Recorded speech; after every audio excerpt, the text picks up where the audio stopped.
Capítulo 6. Día 50, Zombieland Universe, Fort Knox, Kentucky, 2013. Antaros se estremeció al sentir el efecto desconcertante de la magia de su señor inundarlo, cerró los ojos en el asentamiento de Endeavour un momento, y al siguiente los abrió en un lugar completamente diferente. Era su sexto viaje con su señor y su hermano, séptimo si incluía el primer viaje desde su mundo original al mundo de Terra Prime como su señor llamó a su nueva patria. La idea de muchos mundos existiendo uno al lado del otro era extraña, pero comprensible. Con esfuerzo, le había tomado muchas noches escuchar a Lord Alexander hablar para que entendiera el concepto. Su hermano Leucon llegó a un entendimiento mucho más rápido, pero Antaros no sintió celos por eso, así eran las cosas.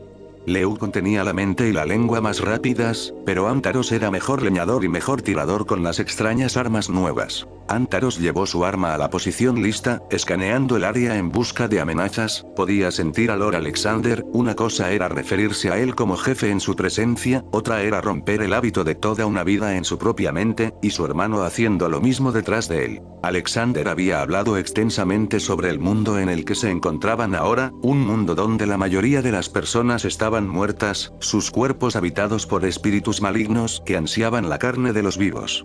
Les había advertido que si veían algo que se pareciera a un hombre, primero dispararan y luego se preocuparan por eso. También les dijo que fueran a por la cabeza, pero a Antaros le preocupaba que si Leucon y él estaban a la altura, podrían disparar y acertar a lo que apuntaban la mayor parte del tiempo, pero la cabeza de un hombre, especialmente un hombre que se movía, estaba un objetivo pequeño.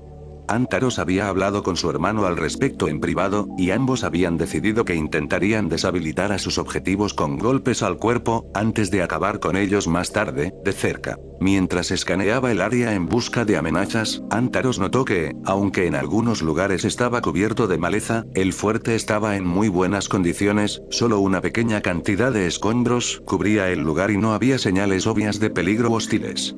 Había esperado algo más grandioso de las descripciones de Alexander del tesoro central de una gran nación, pero lo que obtuvo fue un complejo impresionante, aunque un tanto aburrido, muy parecido a muchos de los lugares a los que su señor los había llevado.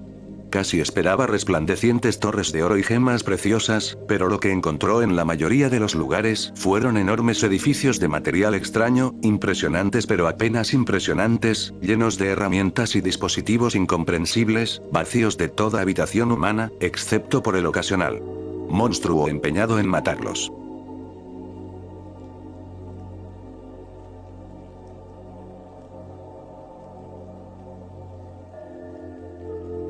Se movieron rápida y silenciosamente por todo el fuerte, comunicándose con señales manuales que se habían convertido en una segunda naturaleza desde su primera expedición al universo de Star Wars. Hasta el momento no habían visto señales de los muertos vivos de los que Alexander les había advertido. Finalmente, después de casi una hora, llegaron a un edificio grande, solo en medio de un claro, rodeado por una cerca alta rematada con alambre afilado. El edificio tenía la forma de dos grandes cuadrados apilados uno encima del otro, sus paredes blancas brillaban bajo el sol de la tarde. Alexander hizo un gesto a Antaros y Leucon para que lo cubrieran mientras sacaba un pequeño dispositivo oblongo que Antaros había visto por última vez en las ruinas del primer mundo que habían visitado y lo colocó en la gran puerta de metal del edificio. «Será mejor que se cubran, muchachos, esto será ruidoso», dijo Alexander, colgándose su rifle y señalando hacia un pequeño edificio en forma de caja que se encontraba lejos de la estructura principal. Antaros y Leucon siguieron rápidamente a su señor, agachándose detrás del edificio, imitando las acciones de Alexander y cubriéndose la cabeza. Habían debatido a menudo entre ellos sobre la naturaleza de su señor a altas horas de la noche, en voz baja, temerosos de ser escuchados, no por su señor, sino por los demás en su pequeña comunidad, muchos de ellos con sus propias ideas fuertes sobre el tema. Leucon se aferró firmemente a la idea de que Alexander era un semidios, recién llegado a su poder y enviado en su búsqueda para demostrar su valía antes de que se le permitiera ingresar a los salones de los dioses. Antaros consideró que había mérito en ese argumento, pero algo se sentía mal con esa idea. Su señor carecía de la crueldad de los dioses, incluso los dioses responsables de la salida del sol y el nacimiento de los niños podían ser caprichosos y malvados. Su señor mientras estaba ausente en ese momento nunca fue cruel, al menos no con su gente.